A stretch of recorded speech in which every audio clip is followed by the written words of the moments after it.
বন্ধুরা আমার, হাদিস শরীফে আসছে লা তাকুমুস সাআতু হাত্তা ইউকালা ফিল আরদি আল্লাহু আল্লাহ। আল্লাহ পাক এই পৃথিবীতে কিয়ামত দিবেন না যতদিন পর্যন্ত আল্লাহকে আল্লাহ বলনেওয়ালা মানুষ থাকবে। আজকে আমরা যারা ব্যবসা করি, আমরা যারা চাকরি করি, আমরা যারা কৃষি কাজ করি, যারা পৃথিবীতে আল্লাহকে আল্লাহ বলে ডাকে, তাদের মাধ্যমে তাদের কারণেই আমরা এই কাজগুলা করতে পারি। কারণ কিয়ামতের আগে যখন আল্লাহকে আল্লাহ বলনেওয়ালা থাকবে না, তখন আল্লাহ এই পৃথিবী থেকে ধ্বংস করে দিবেন। তখন ব্যবসায়ী আর ব্যবসা করতে পারবে না, চাকরিজীবী আর চাকরি করতে পারবে না, কৃষিজীবী আর কৃষি কাজ করতে পারবে না। এই জন্য পৃথিবীতে আল্লাহকে যতদিন আল্লাহ মানুষ বলবে ততদিন পৃথিবী আপন অবস্থায় থাকবে। এই জন্য উলামায়ে কেরাম বলেন, জমিনের রুহু হচ্ছে আল্লাহর জিকির, আর আসমানের খুঁটি হচ্ছে আল্লাহর জিকির। ভাইরা আমার, এখন আপনারা বলেন তো, আল্লাহকে আল্লাহ বলা এটা হচ্ছে অন্য কোনো শিক্ষা নয়, এটা হচ্ছে কোরআন হাদিসের শিক্ষা। কথা বলেন ঠিক না ঠিক? ভাইরা আমার, শুধু দুনিয়াতে নয়, কোরআন হাদিসের শিক্ষার বদৌলতে আল্লাহ পাক পরকালেও মানুষদেরকে মুক্তি দেবে। চিৎকার দিয়ে বলেন সুবহানাল্লাহ। হাদিস শরীফে আসছে, নবীজি বলেন, তুমি আলেম হও অথবা আলেমের ছাত্র হও, তোমার জাহান্নাম থেকে বাঁচার পথ তুমি আলেম হও অথবা আলেমের ছাত্র হও, জাহান্নাম থেকে বাঁচতে পারবে। অথবা আলেমকে তুমি মহব্বত করো, জাহান্নাম থেকে বাঁচতে পারবে। তুমি 4 নাম্বার, তারপরে যদি তুমি আপনার 3 নাম্বার, 1 নাম্বার তুমি আলেম হও, জাহান্নাম থেকে বাঁচতে পারবে। 2 নাম্বার আলেমের ছাত্র হও, তুমি জাহান্নাম থেকে বাঁচতে পারবে। 3 নাম্বার তুমি আলেম হতে পারলা না, ছাত্রও হতে পারলা না, আলেমের কথা শুনে নিজের জীবন যাপন করো, তুমি জাহান্নাম থেকে বাঁচতে পারবা। সেটাও যদি না পারো, 4 নাম্বার তুমি আলেমকে মহব্বত করো, তাহলেও তুমি জাহান্নাম থেকে বাঁচতে পারবা। 5 নাম্বার হয়ো না, তথা আলেম বিদ্বেষী হয়ো না, মাদ্রাসা বিদ্বেষী হয়ো না, ধ্বংস হয়ে যাবে। চিৎকার দিয়ে বলেন নাউজুবিল্লাহ। আমার ভাইরা, কিয়ামতের ময়দানে মানুষেরা হিসাব দেওয়ার জন্য দাঁড়িয়ে থাকবে। আল্লাহ পাক আলেমদেরকে ডেকে বলবেন, ও উলামায়ে কেরাম, দুনিয়াতে তোমরা অনেক কষ্ট করেছো, তোমরা দুনিয়াতে জেল জুলুম সহ্য করেছো, তোমরা মাথার ঘাম পায়ে ফেলে মাদ্রাসা করেছো, রাস্তায় রৌদ্রের মধ্যে দাঁড়িয়ে থেকে তোমরা কালেকশন করেছো, মানুষ কত তিরস্কার করেছে সেগুলি তোমরা সহ্য করেছো। এত কষ্ট তোমরা করেছো, এত কষ্ট তোমাদেরকে দুনিয়াতে দিয়েছি এই জন্য নয় যে আজকে তোমরা জাহান্নামের শাস্তি তোমরা ভোগ করবা, এই জন্য দুনিয়াতে তোমাদেরকে কষ্ট দেওয়া হয় নাই। দুনিয়াতে তোমরা কষ্ট করেছো, আজকে জাহান্নামের কষ্ট তোমাদেরকে ভোগ করতে হবে না, তোমরা বিনা হিসাবে জান্নাতে যাও। আলেমরা জান্নাতে যাবে। যাওয়ার সময় কিছু মানুষ আলেমদেরকে বলবে, হুজুর, মাওলানা সাহেব, আপনারা কোথায় যাচ্ছেন? আপনি কোথায় যাচ্ছেন? ওনারা বলবেন, আমরা যাচ্ছি জান্নাতে।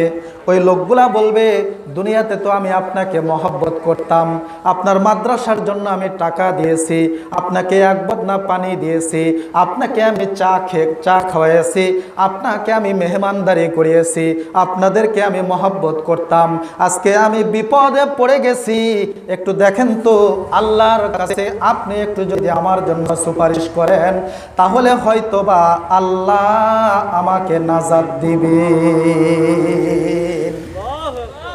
উলামায়ে কেরাম এবার তারা চিন্তা করবেন, কথা তো ঠিকই, ঠিক আছে, আপনারা যখন বললেন, স্মরণ করে দিলেন, দুনিয়াতে মহব্বত করেছেন, ঠিক আছে, আমি একটু আল্লাহর কাছে যাই। বিপদের মুহূর্তে আল্লাহর কাছে গিয়ে বলবেন, আল্লাহ, এই মানুষগুলা বলতেছে তারা দুনিয়াতে আমাদেরকে মহব্বত করেছে, আল্লাহ তাদেরকে কি ক্ষমা করা যায় না? আল্লাহ বলবেন, তোমরা যেহেতু সাক্ষী দিতেছো যে তোমাদেরকে মহব্বত করেছে, তোমাদের সাক্ষীর কারণে তাদেরকেও মাফ করে দিলাম, তাদেরকেও সাথে নিয়া তোমরা জান্নাতে প্রবেশ করো। লিল্লাহি তাকবীর। এই জন্য নবীজি বলেছেন, আলেম হও তুমি জাহান্নাম থেকে বাঁচতে পারবে, আলেম হইতে না পারলে আলেমের ছাত্র হও, জাহান্নাম থেকে বাঁচতে পারবে। আলেম হতে পারলা না, আলেমের ছাত্র হতে পারলা না, আলেমদের কথা শোনো, ওয়াজ মাহফিলে আসো, মসজিদে তাদের কথা শোনো, তাদের লিখিত বই পড়ো, পড়ে পড়ে নিজের জীবনকে পরিচালনা করো, তুমি জাহান্নাম থেকে বাঁচতে পারবা। সেটাও যদি পুরাপুরি তোমার দ্বারা সম্ভব না হয়, আলেমদেরকে তুমি মহব্বত করো, তুমি জাহান্নাম থেকে বাঁচতে পারবা।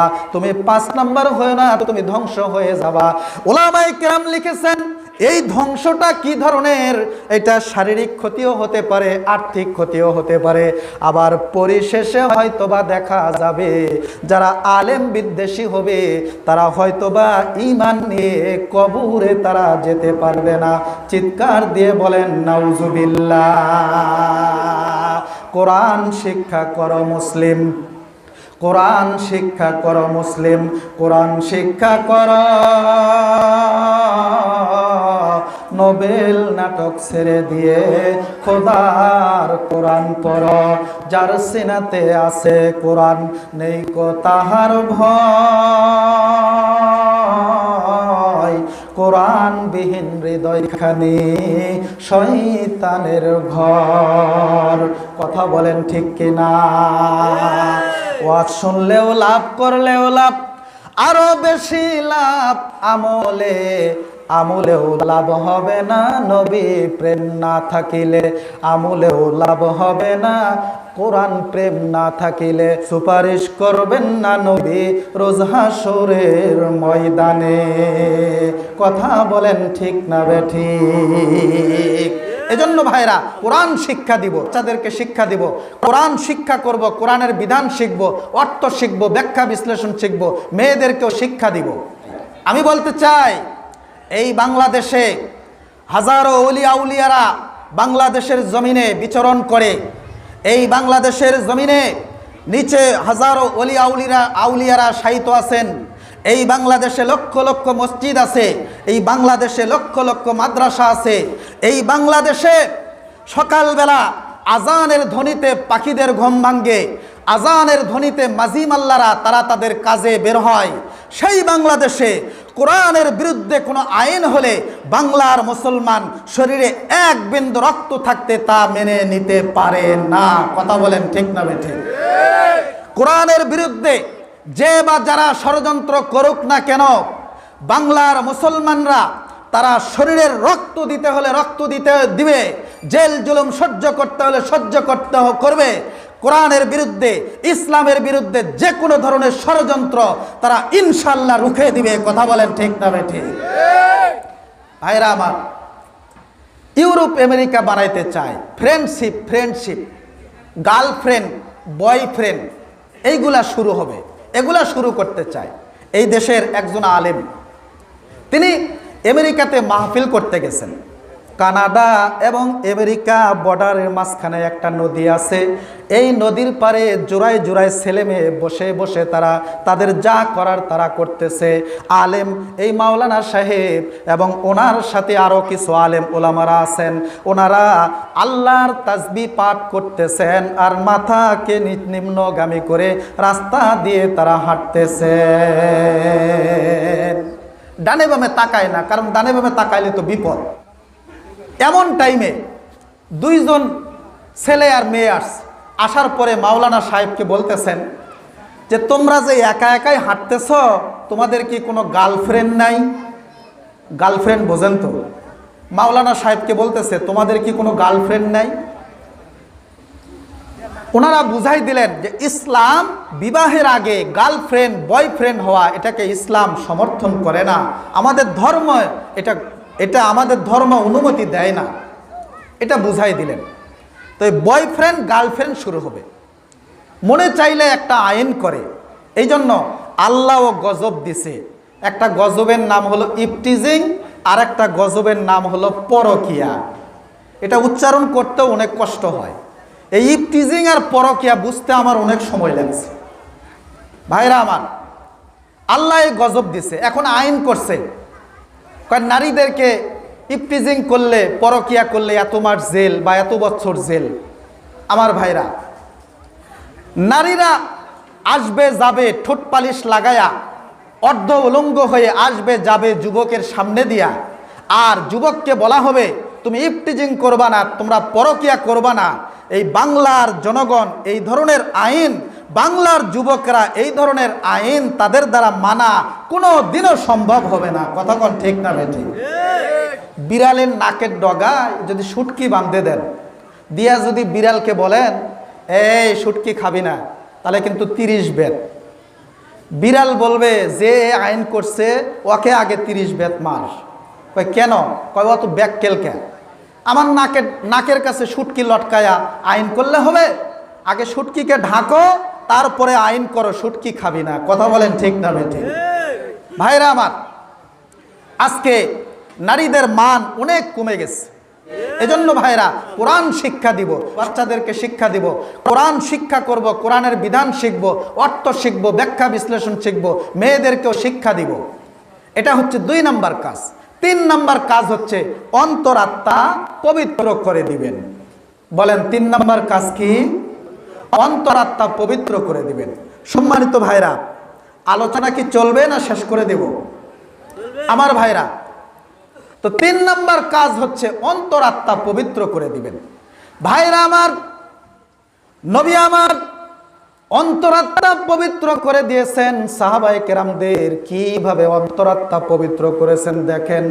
একজন সাহাবী রাসূলের কাছে এসে বলেন, ইয়া রাসূলুল্লাহ, ইয়া হাবিবাল্লাহ, হুজুর আমি আপনাকে ভালোবাসি, আমি ঈমান গ্রহণ করেছি, আমি সব গুনাহ আমি ছাড়তে রাজি, কিন্তু একটা গুনাহ আমি ছাড়তে পারবো না। নবী জিজ্ঞাসা করলেন, কোন গুনাহ তুমি ছাড়তে পারবা না? সাহাবী বলেন, আমি জিনা ব্যভিচারের গুনাহটা আমি ছাড়তে পারবো না। আমার নবী বলেন, ঠিক আছে, তুমি জিনা ব্যভিচারের গুনাহ তুমি ছাড়তে পারবা না। এখন কথা হলো, তুমি তো কারো না কারো মা বা বোনের সাথে তুমি জিনা করবা।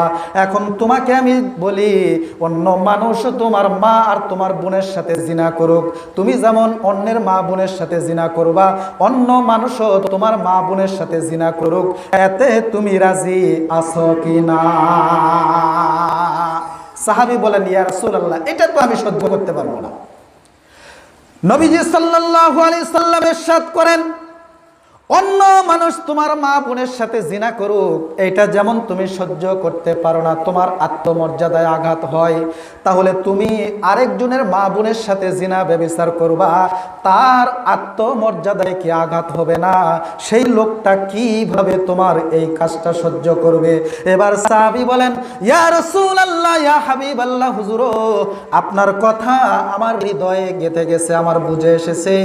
আমি সব গুনার পাশাপাশি আজকের থেকে জিনা ব্যভিচারের গুনাহ আমি ছেড়ে দিলাম। আর একটু জোরে কর।